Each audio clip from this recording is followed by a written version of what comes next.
Welcome, everybody. I'm honored today to have with us Stephen Svoboda, with Attorney for the Rights of the Child, who's been working in intactivism for decades now, trying to save children from the genital harm that is happening in American hospitals 3,000 times a day. Thank you, Stephen, for being here. How are you today? Thank you, Dwayne. I'm good. I think a lot of us, since the point where you and I met in person for the first time, have been a little more optimistic lately. Absolutely. We met in Atlanta in 2022, did we not? That's true. And then we met again in Los Angeles in 2026. Yeah. Yeah. It seems so long ago, but it's such a short amount of time, really. Well, we'll be respectful of your time, and our viewers' time, and I like to start with what is your unique approach when you talk to someone who, for them, this is their first time talking about circumcision. They've never thought about it before. They don't know that it is genital mutilation, and how do Right. you approach a first person for the first time? It sounds so innocuous. It sounds so innocent. Circumcision. What could be bad about circumcision? Possibly. I do try, and this is part of what I would say is our unique approach. Unique is an uncomfortable word because there's been so many people coming out of this movement in the more than 30 years that I've been involved, we've been involved, that I've sort of seen it all in a way, but I think we do have what I could characterize as somewhat unique, which is that, look, I don't view that there's any enemy in the work to protect children's genital autonomy, to make sure all children get the bodies they were born with, except in those almost non-existent cases where there's a medical need to cut them, and they get to make their own choices about how they live their lives. So that's our goal, whether you're a male child, a female child, an intersex child, all children deserve the right to an intact body. So when I approach someone for the first time, I remember how I was in 1990 when I first heard about this topic. And quite frankly, I thought it was weird. It's like, why are people worrying about this? There's so many more important things in this world. And my next thought was, I eventually decided that I was going to devote a lot of my life to working on this and founded Attorneys for the Rights of the Child. And we've been working for a long time, putting out newsletters, going to the United Nations, debating an epidemiologist in Charleston, South Carolina. And I have to say, beating his pants off unofficially, but he had no response to any of our arguments. The doctors on either side of me turned to me in the middle of the debate and said, Stephen, we came in believing in circumcision. You've converted us to your position. And I was the only non-doctor there, all right? So it's funny, Dwayne, because I try to approach each person as an individual. Each one is talking to me for the first time, as you say. And it's good if I can have beginner's mind and talk to them with that same thing in mind. So I try to use words that we may not like as intactivists, but that people who aren't used to this topic understand, like circumcision, which does have the downside of making it sound like an innocuous medicalized procedure, but that's the word people know.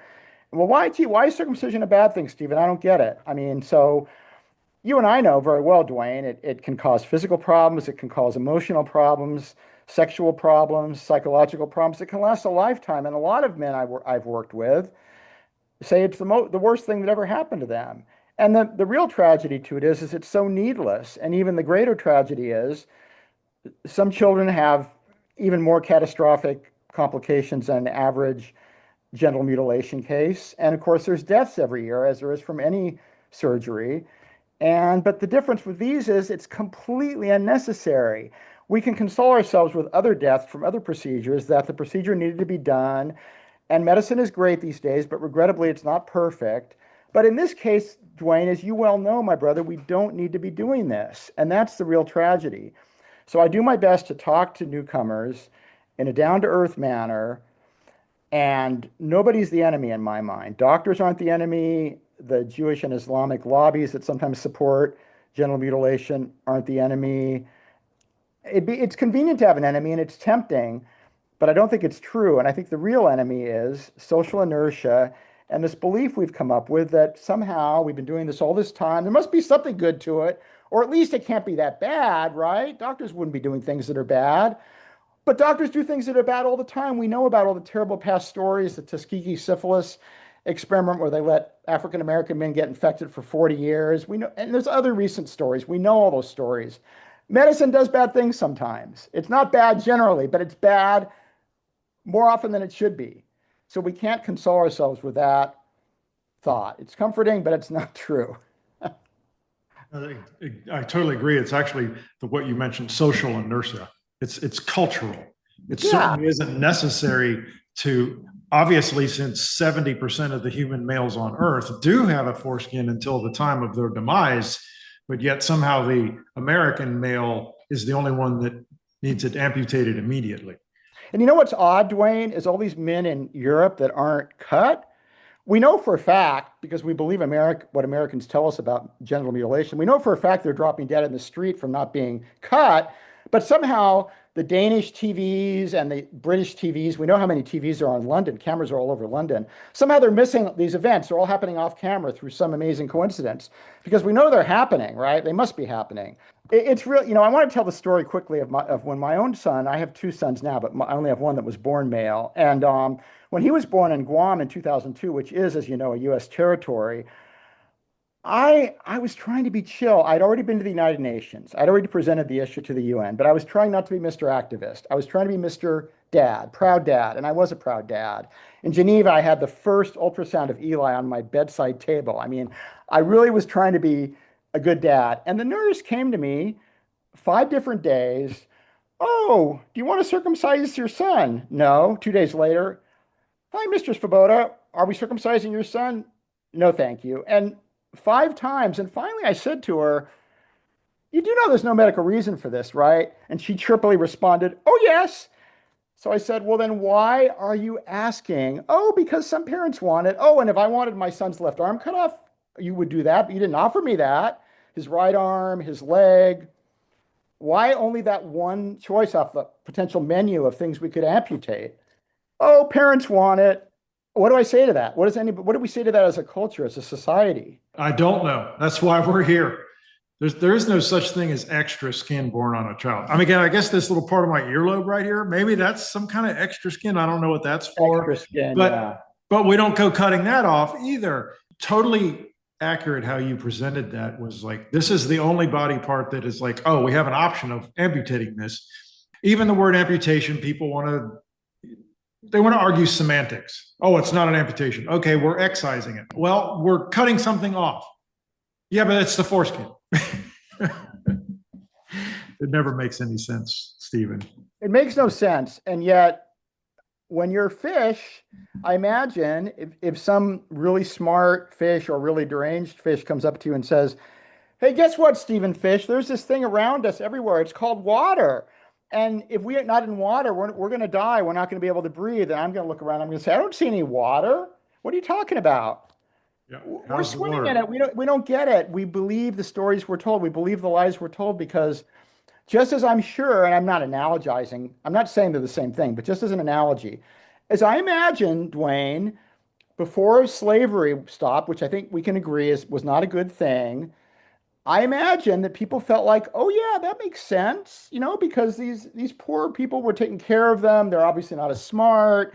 They obviously should be slaves because they're stupider than we are. They probably thought they were doing a good thing. I imagine it's the same for some people with this. It's a very different topic. I'm not equating them at all. I'm just analogizing the mental move where something becomes customary in your life, and it seems to make sense. Absolutely. Yeah, the social reform, women's suffrage, and slavery, as you mentioned. Another example. Why do women need to vote? They just do what their husband tells them. Yeah. What's the purpose? There's no point.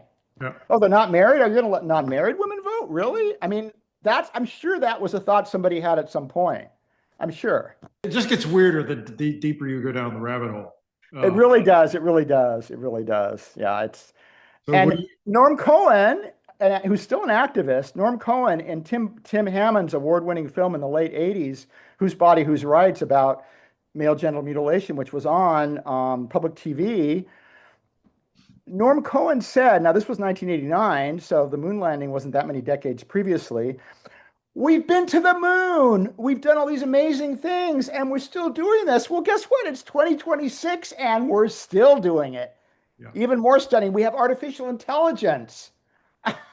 It's the 21st. That's what gets me the most about this is we're still cutting the genitals of infants in 2026 because supposedly there's benefits about it. It's cleaner. Well, we have invented soap and showers in the last 2,000 years, believe it or not.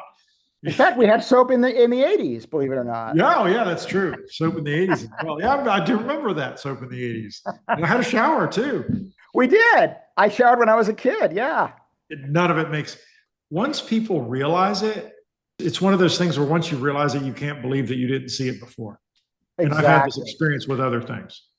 Yeah, Chinese foot binding. I mean, that's another example of something that was totally accepted back in the day. absolutely. You know, There's and so it's many, like something I share.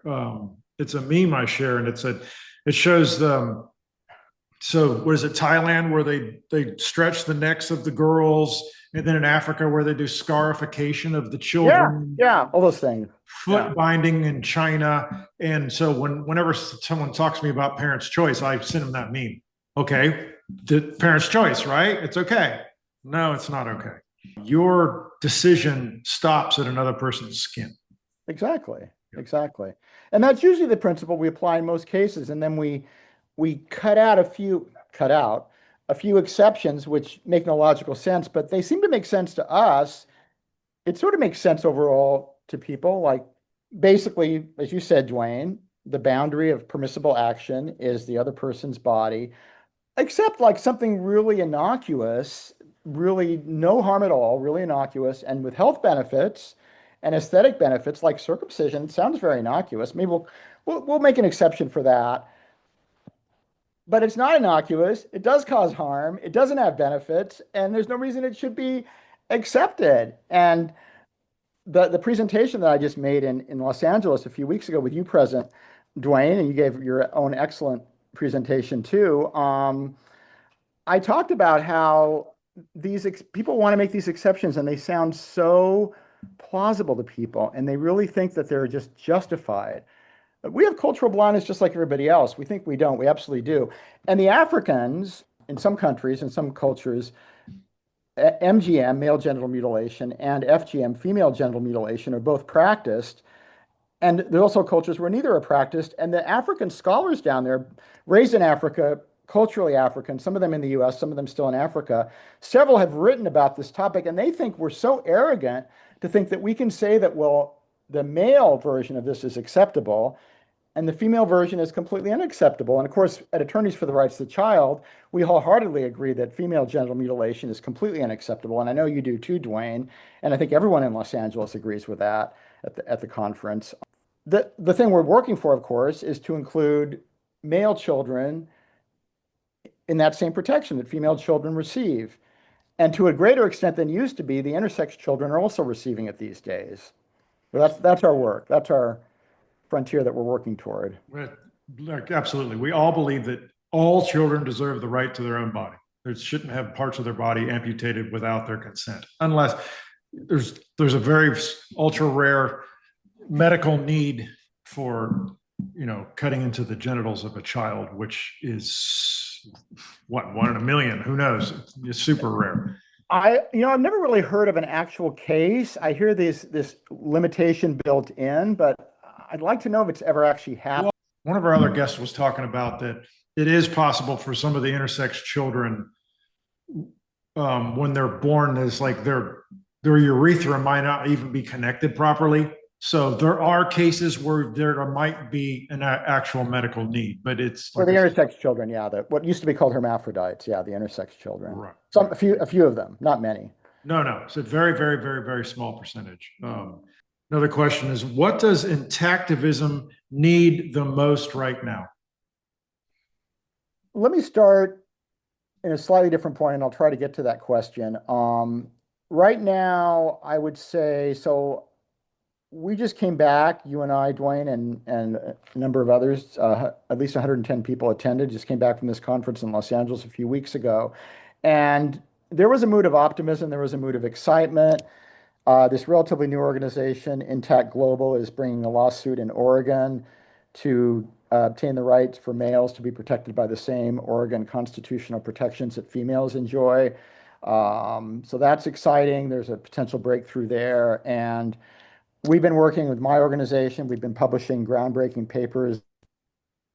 For example, there's a judge that I talked about at the conference that had a case involving male genital mutilation, more commonly known as circumcision. Another case, 16 years later involving, presented in Los Angeles. There was this judge, the same judge that decided a case involving male genital mutilation, circumcision, and 16 years later, the only case actually ever decided involving female genital mutilation under the original law, which has now been replaced by a stronger law, because this judge told the Congress how to fix the former FGM law. So he took action to protect against FGM, which is great, to protect girls, and refused and actually laughed at our case, our class action, to protect males from having circumcisions done without even consent of the parents, let alone consent of the actual individuals themselves. So very different treatment. But this judge is reflecting society, Dwayne. You know that, and I know that. He's reflecting society's view that they're two completely different things. And that's what we are all saying will not fly anymore. They're treating male babies completely differently from female babies. There's a great cartoon where they look in their diapers and they say, "Well, I don't see any great difference." And that's sort of the level we're at, is this sort of kindergarten or sub-kindergarten level in this stuff, that we would actually think that one side would deserve protection and the other side wouldn't. Agreed. All children deserve intact genitals. So going back to, what does intactivism need the most right now? Oh, what does intactivism need the most right now? Well, we have these lawsuits happening, and we have our different voices presenting different perspectives on it. And we've been doing our best at Attorneys for the Rights of the Child to keep moods positive. We're going to be putting out a newsletter this month about the conference, which I was very excited about in Los Angeles, and I want to spread the word. One thing very exciting, which is new, is that there's a group that I've been working with, the Attorneys for the Rights of the Child has been working with, which has succeeded in getting legislation introduced in federal government and in 8 states to protect men's health. Of course, many organizations exist to protect women's health, but getting men's health protected has not been as easy. And this is something we're starting to get recognition of. Finally, one aspect of it, of course, is the issue we're talking about. There's also other aspects, but male genital mutilation, as you know, Dwayne, can cause suicide. There's documented cases of activists and non-activists. I mean, I know some names. I mean, there was the John Jones case in Canada where this kid was circumcised and lost his penis and was raised as a girl and was unhappy and ended up killing himself. And he had an identical twin who was unharmed, who also was so upset that he also committed suicide. I mean, there's just been a lot of tragedy and devastation that has come from this supposedly innocuous procedure. We're one organization, Dwayne, and we're doing our part. And what we do is write scholarly papers, publish a newsletter, and give public presentations and podcasts like the one right now, and spread the word with the public as much as possible. There's lawsuits going on from Intact Global. There's other organizations. There's Doctors Opposing Circumcision, which is working with the physicians. There's just so many different avenues, and each of us has a little different lens on what work we're trying to do. And I do believe we're making progress. I don't hear the same things I used to hear even 10 years ago. More young people are skeptical, and they don't just trust whatever they're told, no less so than ever. And my kids are 21 and 24 now. Young people around the US, around the world, are investigating things on their own, looking things up on the internet, discovering the many organizations that are not happy with this practice. There's Bloodstained Men, which I know you've been part of, Dwayne. I've been part of as well. Civil disobedience. This is not something that's going to be accepted. This is not something that's just going to skirt under the radar like it has. No more under the radar for us. No, and the foreskin is out of the closet, and the information is available now, and I believe that's why we're seeing that the next generation is not so inclined to just go cutting body parts off, because the information is out there, and that also means that the information is out there for these young men to know what happened to them. And for me, the realization, my self-realization when I realized of my own circumcision was really was relief, because I realized why I've acted the way I've acted my entire life. And that leads right into my next question: the psychological and emotional, and we can talk about physical harms of circumcision as well. They're real, of course. We have both intact, that is, not physically harmed men in our movement, and of course, a lot of women as well who are our sisters working with us, men who were cut as well in our work. And I've heard a lot of stories. I've known men who felt they couldn't continue given the harm that they suffered and that ended their lives. And I know other men that are seriously damaged and are still with us, but and a couple of sadly, a couple of activists who sort of, in my opinion, they've lost contact with consensual reality in recent years. And for me, that's always sad. And I honestly, it's pretty likely. I'm not an expert in any of this, but to me, it seems likely as a layperson that it probably was related in some way to this terrible thing that they had happened to them when they were children. We'll never know. I mean, some of us, I'm not personally aggrieved by what happened to me or didn't happen to me. I got involved in this from the beginning because I felt empathy with those who did feel great harm. I've been a crusader my whole life, although I know that word is not favored anymore. But I've been a fighter for justice my whole life in many different ways. And this seemed like was no legal organization involved in this work until recently, other than attorneys for the rights of the child. And this felt like a valiant fight, a fight worth fighting. And justice anywhere, it needs to be assured in order to create justice everywhere. And when we have a corner of the world where we think it's okay to mistreat certain kinds of humans, and we have excuses and we have ways of convincing ourselves, and oh, he needs to look like his father, or oh, whatever the reason is, it doesn't matter. No, he doesn't. He needs to have his body protected, the body that he was intended to have. That's what is needed. And all your reasons to justify it, sorry, they don't fly. They all fall quickly under the weight of logic. They do, but some people can be really committed to them, and we need compassion. It doesn't help to be too peremptory or too triggered. Hmm. And we hear all sorts of things. I mean, we hear from people who come from faith communities. Maybe they're not even religious, but maybe they come from a community that where there's a practice. You know, we know the Jewish communities, the Islamic communities. Maybe you come from. A lot of people think it's required by Christianity, remarkably enough. I find And, that much interesting as well, that even my own father, when I first confronted him about it, was his first reaction was, "I'd do it again." And it was because of supposed religious Christian religious beliefs. And then he actually went, his words to me were, I would do it again. And then he actually went to his doctor, his priest, and his priest was like, no, it's not required. And as a matter of fact, the Christian religion is very much against circumcision. So that's a whole religious aspect that I'll try to avoid the religious aspect for me, because it doesn't matter what your religion is, it's the harm to a child. It's harm to the child. that's right. And we have a lot of the two groups that have been overrepresented historically in this movement, as you know, Dwayne, have been gay men who are comfortable talking about their bodies in ways that straight men often aren't. And the other group has been Jewish people.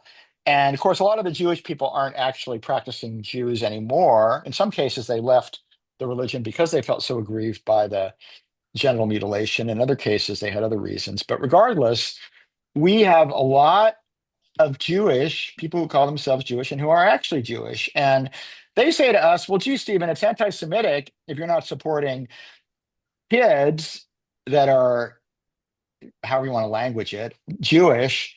It's anti Semitic to say their bodies aren't worth protecting, but the non-Jewish, non-Islamic kids are worth protecting because no baby can declare their own religion. And in fact, the Universal Declaration of Human Rights says that each person has the right to define their own religion, that one can't be forced to follow a religion by anyone.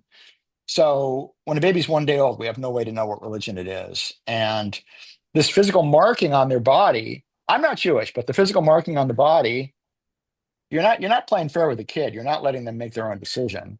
The way I put it is that all children deserve the religious freedom, even those that weigh less than 10 pounds. Exactly.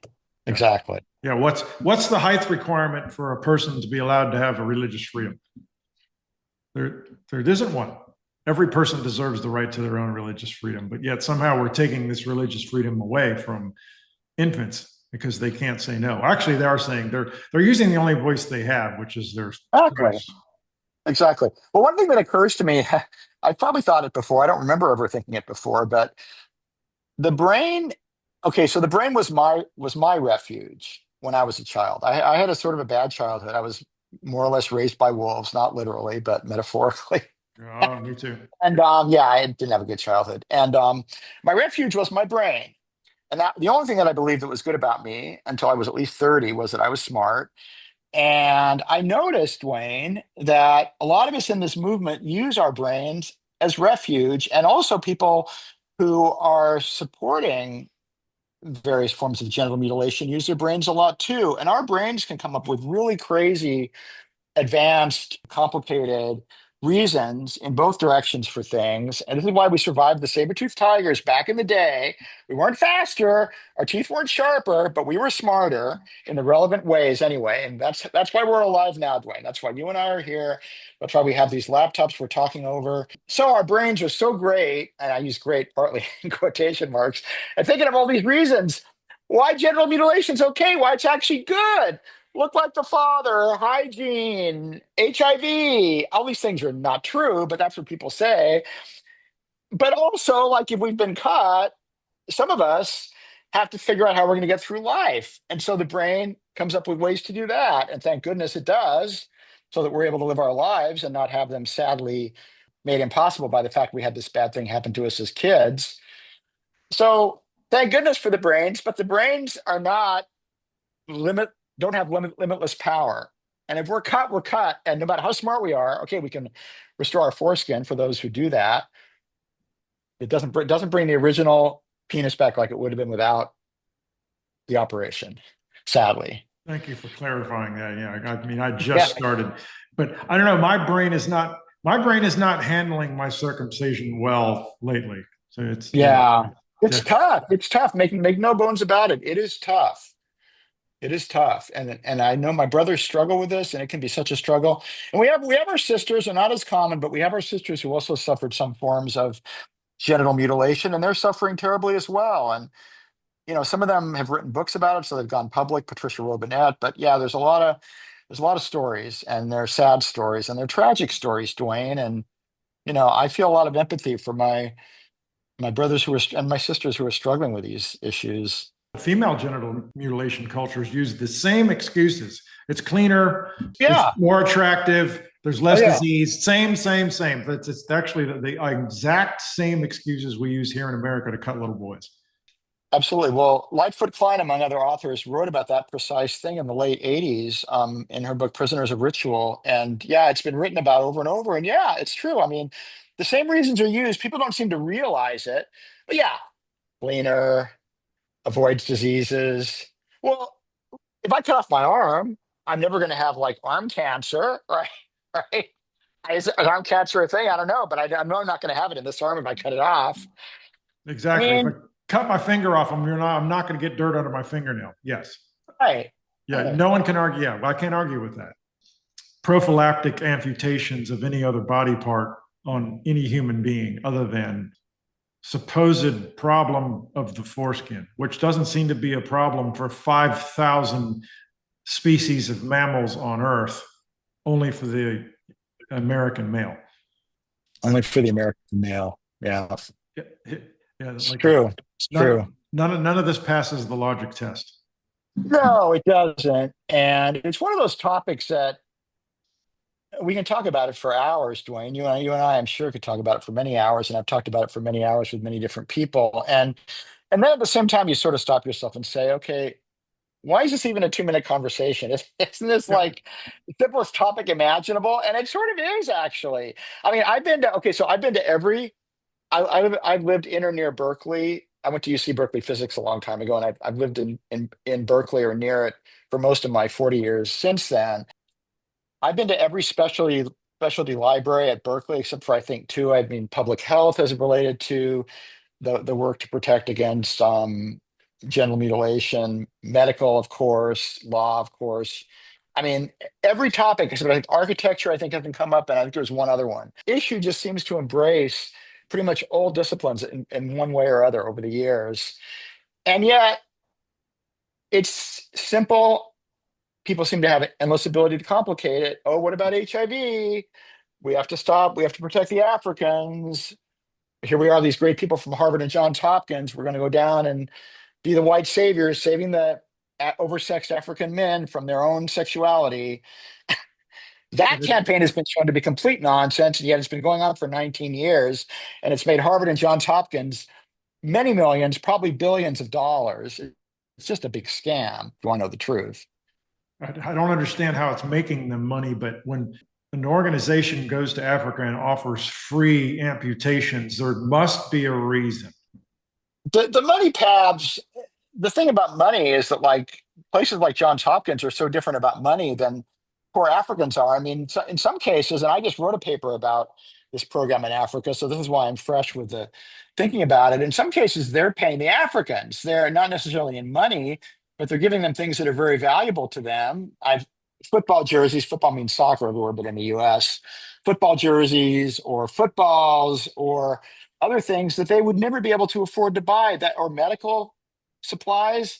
That is the same as paying them if you're displacing a month of income for them and something you're giving them.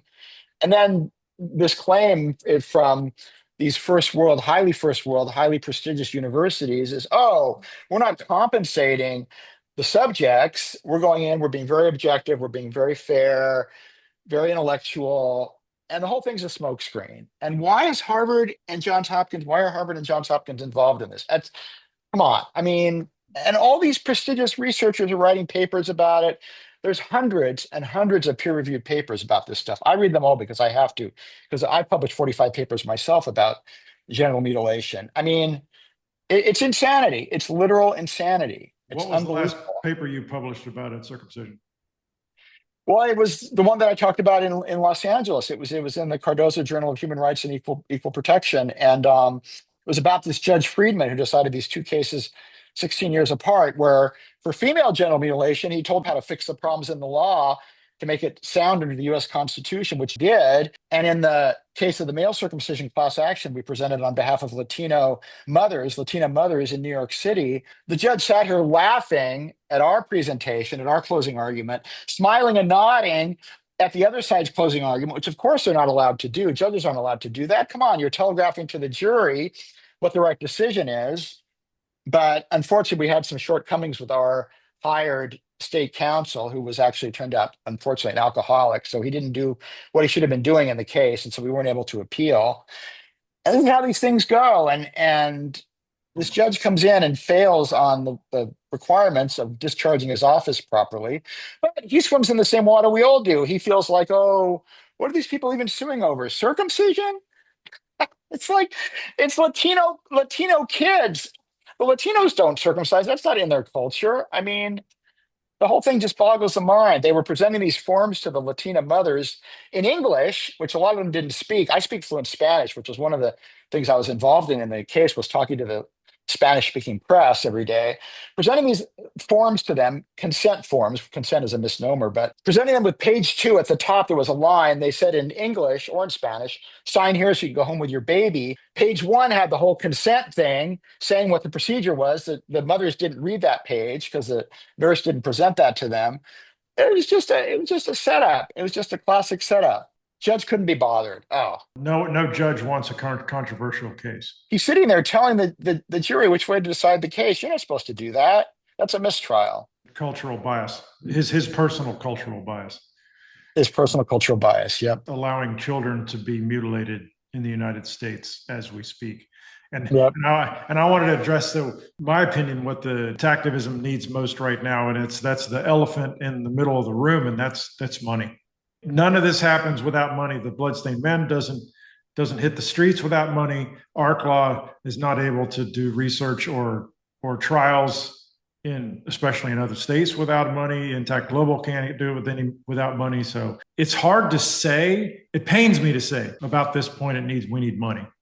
But if you can contribute, pick whatever organization you want, whether you want to do Attorneys for the Rights of the Child or Intact Global or Bloodstained Men, or I think these are the big players. And then Intaction, of course, with Tony Lo Sguarda. And remind me the name of his lobbying arm. Do you know off the top of your head? I know what you mean. I don't remember the name off the top of my head. It's 2 words, but if you look at Intaction, you'll see it. You'll see it there. These are the big players in the intactivist movement right now. And I think the most important actually right now is lawyers, because we had to make a law that said murder was illegal.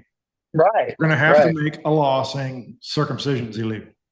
We have to protect children from their own parents.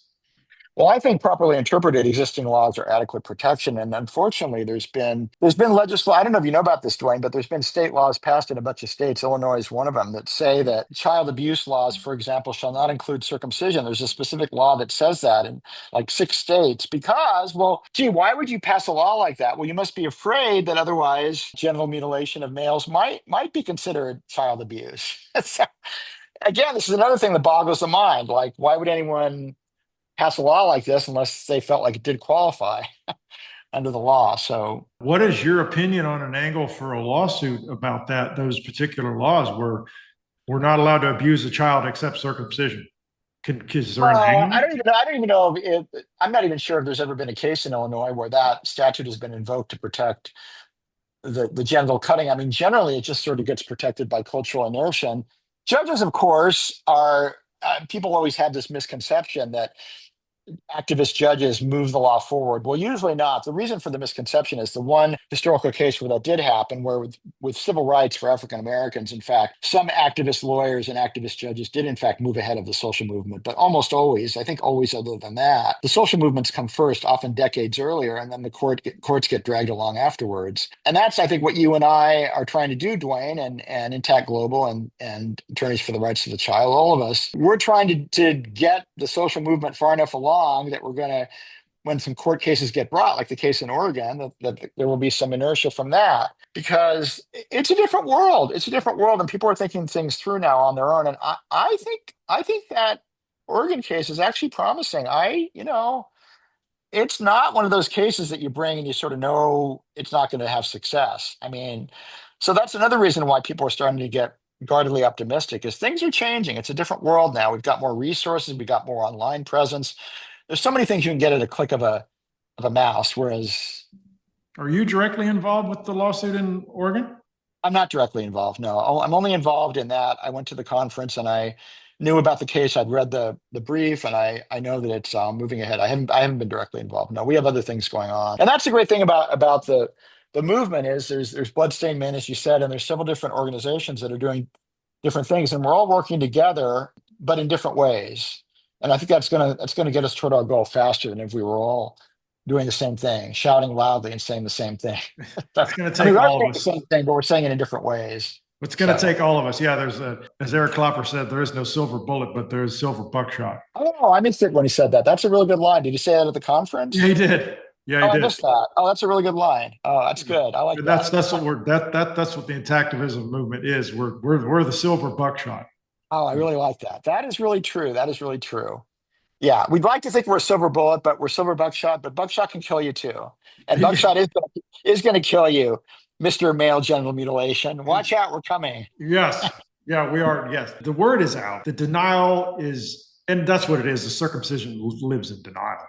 It cannot continue when faced with an overwhelming evidence of the harms psychologically, emotionally, and physically. We're leaving a scar on a child.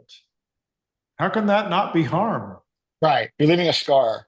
Right, and when I was a kid, I didn't know what that scar was. It's like, what is that? Where'd that come from? We a lot of us don't know. A lot of kids think they're intact and they're not, and they don't learn it till 20, 25, 30 in some cases, and then they find out, oh, the statute of limitations passed. I can't sue. Well, that's no fair, right?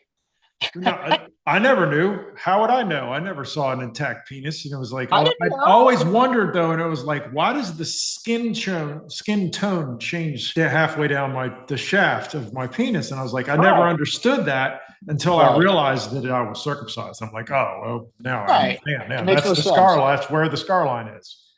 Guess what, Dwayne? I don't want to shock you, but guess what? Genital mutilation makes no sense. Who knew? Yeah.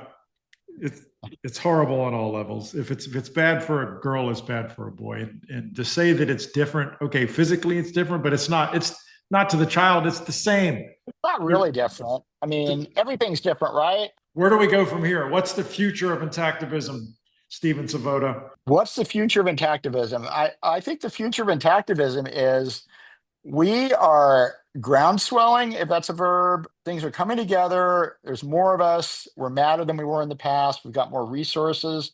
We have a little more money. We're not there yet, but we're getting there. And most of all, we have a lot of determination. And I tell you, Dwayne, I've saved some children through my work, some specific children that I know about, and I've met the parents. And let me tell you, it feels really good. And maybe you've had the same experience. I have not yet, not yet.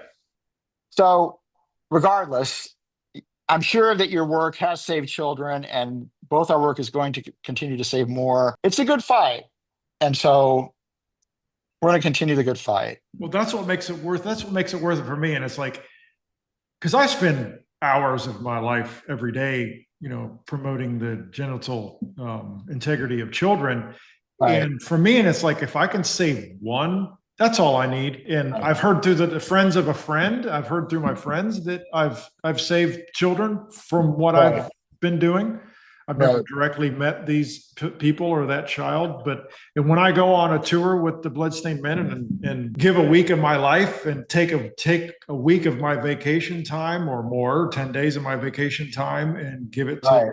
give it to Bloodstained Men and protect children with educational street outreach using theatrical influences to garner Right. awareness, that it's worth Right. it to me. Save one. Right.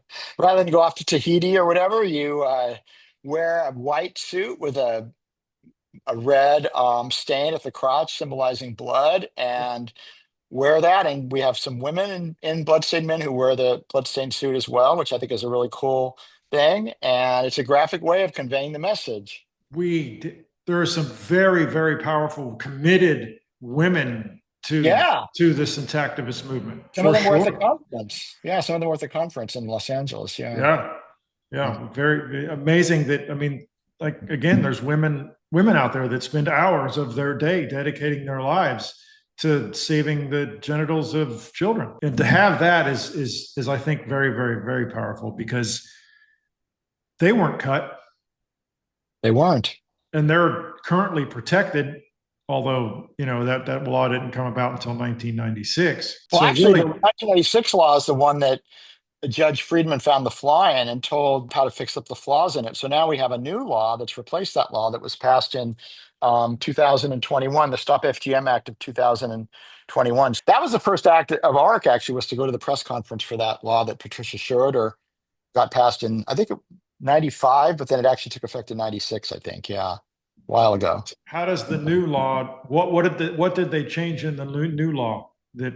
Okay, well, here's the thing. This is getting down as sort of a detailed constitutional law, but in constitutional law, things that aren't the federal province are reserved to the states, because we have this odd thing in the US where we have 50 states and the federal government and 51 legal systems, and we hear about states' rights all the time. Well, what does that mean? Well, there's a few provinces like immigration law, patent law, which is what I do, writing patents on inventions. That's my paying job. And the matters that aren't delegated to the federal government, generally speaking, at least the ones that are seen as local and inherently more appropriate for state regulation, are reserved to the states. And criminal law typically has been reserved to the states. So for the federal government to come in and pass a federal law against female genital mutilation, well, there has to be a constitutional basis for that. And so the law has to be written in a certain way. There's a few different approved reasons why you can pass a federal law for something that's usually a state matter. And one of them is if it's involved in interstate commerce. So Judge Friedman told Congress how to write a law that would have a sound basis in interstate commerce. And there was another basis as well beyond the interstate commerce basis for making this law really well founded so that it would stand up to scrutiny. So that's what Congress did. They basically thank you very much, Judge Friedman. And they basically So interstate commerce, how is this an interstate commerce issue? Other well, than selling the foreskin, how is this a commerce? I was trying not to go down a constitutional rabbit hole, but that's so the Commerce Clause is notorious, I think, what you could say, for being used and probably overused as an excuse for every time the federal government wants to pass a law that's reserved to the states. I'm forgetting now, there's a second reason in the second basis in the new law that wasn't in the old law, that's not the Commerce Clause as to why the federal government has authority for passing it. I just have to take a brief look at the law. I'm not remembering off the top Okay. of my head. If you wanted to include this, we could do a second supplementary Yeah, that's podcast. fine. I was just But I don't know, curious. to answer your question, though, the Commerce Clause is basically the default go-to excuse that's always used whenever the federal government wants to pass any law that's a criminal matter or whatever it is that's normally reserved to the states. And so the Congress was really careful to really carefully explain all the different ways that when FGM happens, it affects interstate commerce. That sometimes, I don't remember them all, but they were listed in the law, like cutters from one state can travel across state lines to another state to do the cutting. And when families get the cutting done, it affects business in all these different ways. And they have to travel and they have to pay for lodging. And it spelled it all out in great detail why it affects interstate commerce. So Okay. law is a funny thing. Like Yeah. when you're around it for a long time, like I've been, because I graduated from law school in 1991. So that's shockingly 35 years ago. My goodness, I feel old. You get used to this stuff like interstate commerce, but a newcomer to this wonderful world of law, as I sarcastically call it, like you, Dwayne, that sounds crazy. Interstate commerce is not a reason at all. And it isn't. It isn't a reason. Yeah. But nevertheless, it's what's been used. Just like there's no reason to cut a child. Exactly. Very good analogy. Very good Yeah. analogy. Should be a lawyer. No, don't be a lawyer. I, Yeah. I always tell people don't go to law school unless you have a specific reason. Otherwise, don't do it. They're going to teach you to be a lawyer, how to think like a lawyer, which is basically how to think like a bad person. Yeah. Unless you're very strong-willed like I am, and you're already 28 when you start law school and you live off campus all 3 years, and I avoided this whole thing that Harvard does to you, lived off campus and retained my sanity. Thank you very much. Retained my opinionated self. Thank you very much. So yeah, but it's a serious thing being taught to think like a lawyer. Not a good thing. Not anything that should be legal. Let's put it that way. So what else would you like to add to our talk today, Stephen? Here's my bottom line. This stuff is not rocket science. And as I was saying earlier, a lot of our brains are very smart and they're doing rocket science either to explain why their favorite brand of genital mutilation is okay or why genital mutilation of any kind is not okay. And our brains are great tools. Our brains are wonderful. I use mine every day. I'm really grateful for it. I need it for my job, patent lawyer. I need it for work with attorneys for the rights of the child. Our brains don't do it all. Like let's even not even need to resort to our brains. Just like cutting a child. Does that sound like a good thing or a bad thing? Hurting a child when there's no medical basis for it. Well, let's think about it. Child's crying. That's not good, right? Sounds like the child doesn't like it. But what other reason is there? Are we keeping them from getting cancer? Are we keeping them from dying in the next 7 days? No. Why are we doing it? Oh, we have some crazy idea about looking like your dad or about HIV in Africa. Really? Isn't Africa? Come on, this whole Africa thing is ridiculous. AIDS thing is ridiculous. Or cleanliness. Well, gee, I don't know. The men in Sweden aren't dropping dead like we were talking about earlier. Somehow, miraculously. So what other reasons are there? Penile cancer. Well, usually only happens to really old, really men who really don't keep themselves clean at all, and almost never happens statistically. And in fact, the American Cancer Society debunked penile cancer, said it's not a reason to do this thing. We're out of reasons. Why are we even looking for reasons? Let's start with the basics. It's a baby. What do babies want? They want to be fed. They want to play. They want to learn about the world. Their brain needs to grow. They need to be held. They need to be loved. They need to sleep 14, 16 hours a day initially. Why don't we do those things? Why don't we not do anything else? Nothing else needs doing. They don't need to be fixed. They don't need to be changed. If we're parents and we have a baby that's neither clearly a male nor female and intersex, we can be a little uncomfortable with that. If our aunt asks us, is it a boy or a girl? We can just say, we don't know yet, mom, dad, aunt, sorry. It's like people are overthinking this stuff, Dwayne. It's not that hard. The babies are crying. How about we listen to the babies? Yes, the babies are using the only voice they have.